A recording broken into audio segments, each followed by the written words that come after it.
We have no intentions to educate anyone with this podcast. We will try to talk about Jiu Jitsu, but we cannot make any promises to stay on topic. Hi, I'm Wing Chun. And I'm Beverly Montoya, and we are Midgets on the mat! On the motherfucking mat!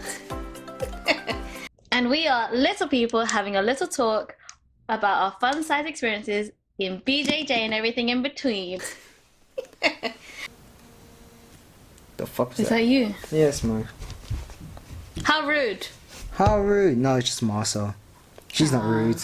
No, Marcel's Marcel's awesome. She's allowed to interrupt me. Yeah, she's allowed. Thank you, Marcel. Thank you, Marcel. Okay, and how did you start your blue belt journey?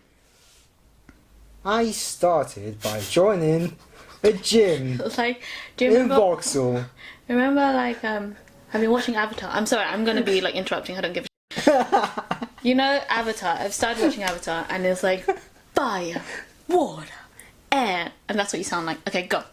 I've seen the entire series. No, I've only seen the one. I'm no offense, but it kind of bored me. Don't hate me! Don't hate me! Ah! How dare you! No, I'm gonna I don't know. It's not for me. I'm sorry. I mean, The legend. I mean, the Legend of Korra I liked it. Is that better? Yeah, it's a sequel to Avatar. Because Avatar is mostly like nice and I really wanted to like it. nice and lovely a lot of the times, even though there's war going on. But with a Legend of Korra, it's a lot more complex. Yes. Okay. Maybe I need There's that. a lot I more need complex, something. and then it's a more complex world as well. Yeah. That they live in, and so Korra has to deal with a lot more shit than Aang does. Yeah. Who's Korra? Korra is the next Avatar. Then who's Aang? Aang is the Avatar in The Avatar. Avatar. Okay, Korra, is she water? No, she's no. Okay, I'm talking no because the Avatar is because the Avatar eventually they're supposed to master all four elements. Yeah. Okay. Well, yeah. So I watched it, and yeah, it's okay. I mean, it's okay. But yeah, I think she started off as water, and then So is Korra the one from the last Airbender? she is. She's the one that. No, she is in the sequel called The Legend of Korra. I know, but her character's nowhere near Aang. Well, Aang has to die for Korra because it's a reincarnation. The avatars are reincarnations. Buddha, yeah. And all that. So and they also can have access to the previous avatar experiences. So if they can. So imagine you can access your previous life, your past life. I mean, that'd be cool. By talking about, hello Lloyd. I'm pretending that some guy's called Lloyd in my previous life. Hello Lloyd. How did I die? Or how did you die? Or so. Oh, you lost me. So what did you like sell opium to the Chinese or something like that? Is that why you're in hell? Is that why you're forced to be reincarnated into someone like me? Yeah. Or maybe you reincarnated into a ladybug, and then a ladybug got squashed, and you had to be reincarnated into a lizard, and that lizard got killed. You're losing me. I'm going further and further away from the plot. I don't understand anymore. I forgot my point. Anyway, I'm just saying, Avatar's not that nice. But, no, you sounded like the fire, water, air. Anyway, carry on with your intro. So, this is your 3-year anniversary.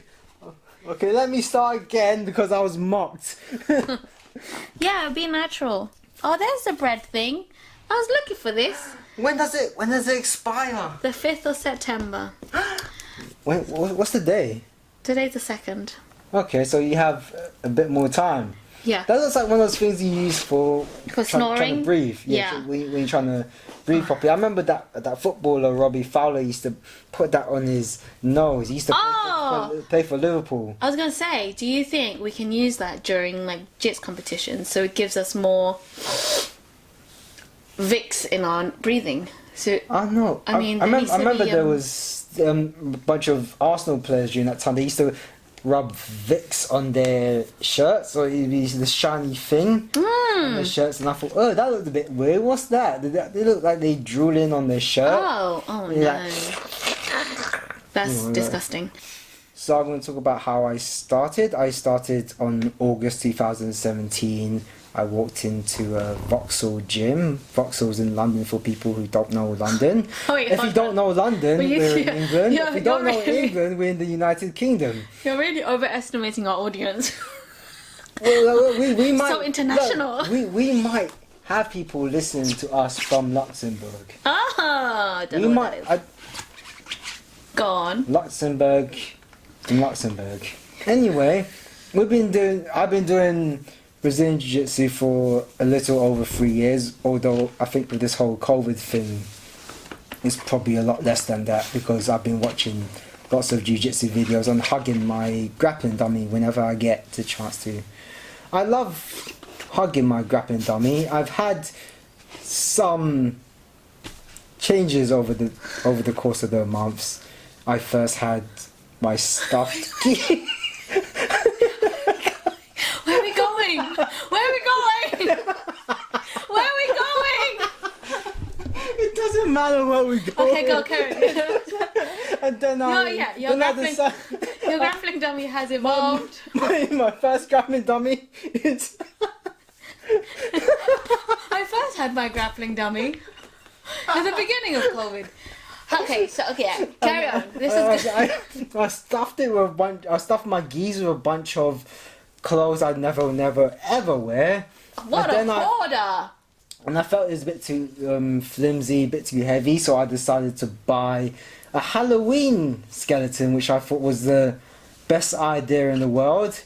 And then it kept on falling apart, and I kept on putting it together with cable ties, and then my classmates took pity on me and put money together to purchase an actual grappling dummy for me. Yay! And that was fun, and I called him Rumpy Pumpy. And sometimes his gi pants just falls down to his knees, and I'm just... Yeah, sometimes he's just mooning us, and I'm like, whoa, Rumpy, what are you doing? I Get know, pumpy. I know, he just keeps flashing his bum at me, and I'm thinking, you're asking for an oil check here. Yeah, exactly. You're asking for 2 fingers up the bum. Yeah, but no means no way, remember that. 2020 now. Yeah, but Rumpy Pumpy... You have to cover yourself. Rumpy Pumpy cannot say no or yes. Wow, that's rude. You've given him no... you should give him a... You know, he's kind of scary when we see him on Zoom because he's just this red face. This red dot. Anyway, trail of thought. And then I met Beverly 2 months later.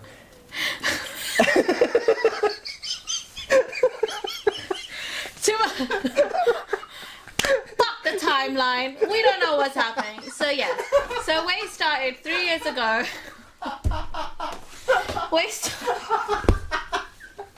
We started 3 years ago in August. And then I came along 2 months after. Wait, August? If you start August? October, November. Yes, I started. Yes. Yeah, I started end of October, beginning of November. Wow, so you aren't that far away from me. No, I wasn't. That's crazy. No. Talk about your martial arts background before. I've been doing Wing Chun since I was 16 years old. I'm 34 right now. So 16. I don't know the difference. So I'm guessing it's about 16 years or so. But I'm very bad at maths. I'm one of those Asians that can't do maths at all without a calculator. I can, but with a calculator. 34. 34. So we just doing. So about 18 years are we? He's been a martial artist. 18. Yeah. That's long. Yeah, you're old. But Asian don't reason. Okay. So how many years you been doing Wing Chun? And what's the grade? Did I say it right? Wing Chun. Yeah. So Yeah. For those who don't know what Wing Chun is, it is a martial arts that is primarily striking. There's some grappling in it, but it's mostly punching to the face and to the body and some kicks. So all the kicks are done waist down. So we can't be bothered with kicking to the head. That. And it's about economy of motion, which means it's about how to beat someone in the laziest way possible. And the first time I heard about Wing Chun is from Ip Man. Ip Man? Is he Wing Chun? Yeah. Yeah. And he's just, fighting wood people. pow, pow, pow, pow, pow, pow. I don't know the words. But yeah, no, I think that's really good, especially with BJJ. I think that would, like, that helps you with, like, your reactions of people. What do you think? How do you think that's helped you? Well, we've learned about structure, how to create structures and frames. So that's helped a lot. So there's also sensitivity with our arms. So when we're feeling like someone's giving us too much pressure, we can divert the pressure somewhere else. Awesome. So Wing Chun is very good at using someone's raw brute strength against them. Yeah. So we can redirect them. We can say, "Oh no, that's a bit too much. I think I'm going to go soft." And I was like, "Argh," and just sort of flow through them. I think that's because Martin does. Well, he did Wing Chun as well, right? Yeah. So you guys got that kind of that flow. Yeah, I guess so. Do I look like Madonna? I actually. I really don't care. I care. You know what? Okay, yeah. I really like so they're like really mediums. like flowy. So yeah. So basically, I came in 2 months after to the gym. I used to do CrossFit for about 6 months before I joined. And then I thought, oh, why not try martial arts? I heard about Rose Namajunas from TUF and really enjoyed the way she moved because she's so small, she's so petite, but she knew how to climb on her opponents and just kind of bloody come up. Do you know what I mean? Like, I'm sorry about my swearing, but she's like, she knew how to crawl her way into these crevices and get that rear naked choke, and it's just like chef's kiss. But it was just amazing, and I thought, why not I try it? And yeah, that's it really. I mean, like, nothing special about how we started. Well, how do you feel the first few months? First few months. Wow. I didn't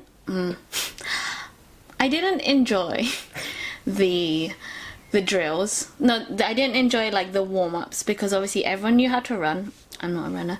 Everyone knows how to do like the front rows and all the shrimps and stuff. So it's pretty embarrassing for a new person to like hop in. But everyone is so nice and welcoming. Like they'll just, you know, they'll say, do it with me, or, you know, or they'll teach you in a bit and then coach will teach you too. So like that kind of environment where you're not just left out because you're a newbie, because everyone's been a newbie before. It's just so inclusive, and that kind of community always wanted me to come back in. And along the way, obviously, I'm learning about the techniques and everything else. Like, it just, I think as a sport, is an all-rounder sport for someone who's not confident in doing fitness. I'm not a confident person in fitness anyway. So for BJJ, it really builds you, it empowers you. So 100% recommend. How were you in your first few months of jits, and when did you start to feel like, oh, I belong here, I know I can do this? Well, I actually started it because it was a necessity. Because I knew that I couldn't deal with myself on the ground. I knew that the moment I got on the ground that I'll be done for. Even if it was just someone who had no clue what they were doing on the ground. All they had to do was take me down and I'll be on the ground lying on the floor thinking, what do I do next? I can't punchy or kicky or whatever. I really, I have no clue what to do. Because as you know, the first time someone's on top of you, you have no idea what's going on, and you feel vulnerable, and you might start spazzing out and perhaps kick someone in the kneecap by accident or in the nuts. I mean, there's a lot of nut kicking involved in jiu-jitsu, accidentally. But sometimes not accidentally. Not gonna lie. Okay, it's another story. Anyway, Karen. Yeah, we'll talk about that another time. Or whatever you're just trying to talk about. Anyway.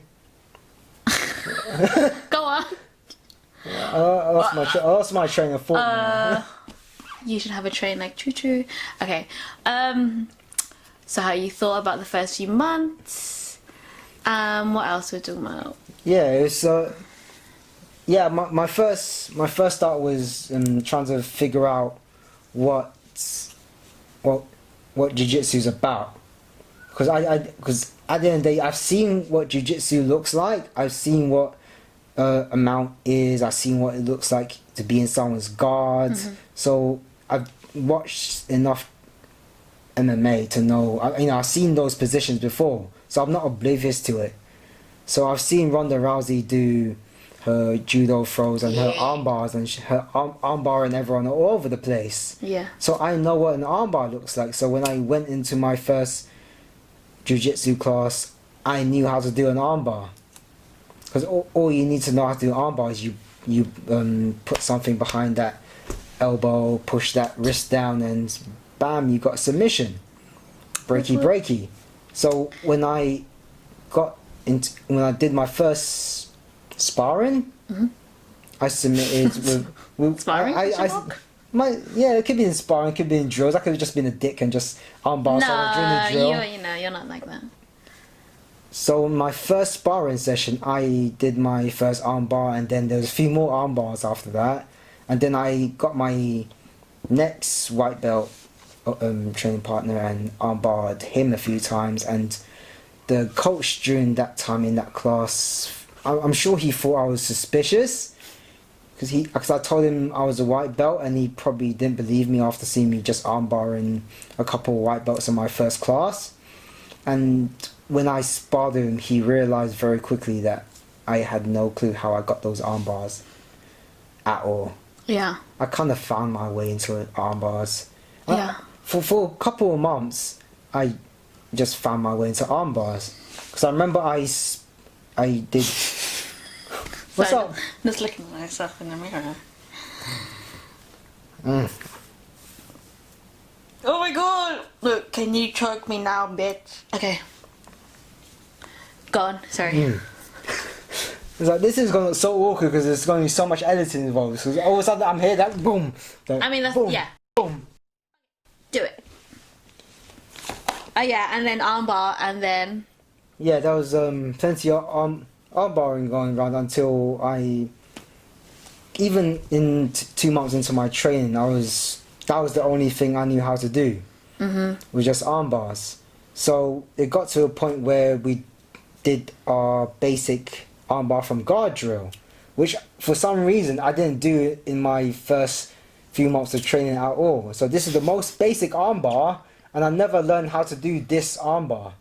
So when our coach just walked past me, and then he saw me struggling with the most basic of armbar, I had no clue, because I had to put a foot there, I had to put my hand there, swivel there. There was several different steps, and I just thought, this is a bit odd. This is not how I do arm bars. I just kind of... They're probably like, ah, newbie. No, Martin, our coach Martin, was very frustrated with me because he's seen me do arm bars. So many arm bars to so many people in the class, and he must have looked at me thinking, are you having a bad day, Wei? Yeah, because you couldn't get the most simplest thing. But I've never done a basic armbar from guard up until several months later. I don't know how I got away with it. Yeah. But I think it's very simple. The I armbar. think you also have the confidence to push through with it. You're like, I know to do an armbar, No, I was a huge Ronda Rousey fan. I've seen her do those arm bars a lot, and I think, oh, that looks simple enough. Arm goes one way, but not the other. Ronda Rousey's success rate on that move, judo throw to straight to armbar, is amazing. Like every time they do like a video of her, like, oh, Ronda Rousey's finishes, boom, judo throw, armbar, blah, blah, blah, and it's just like, amazing. How it's crazy because she's got that judo throw down, like she can just do it to anyone. So and even when you know what's coming, even though when you know that a throw is coming and the armbar is coming, they have trouble stopping it. Yeah. Thank you for watching or listening to this episode of Midgets on the Mat. You may like, subscribe, share, or download this episode.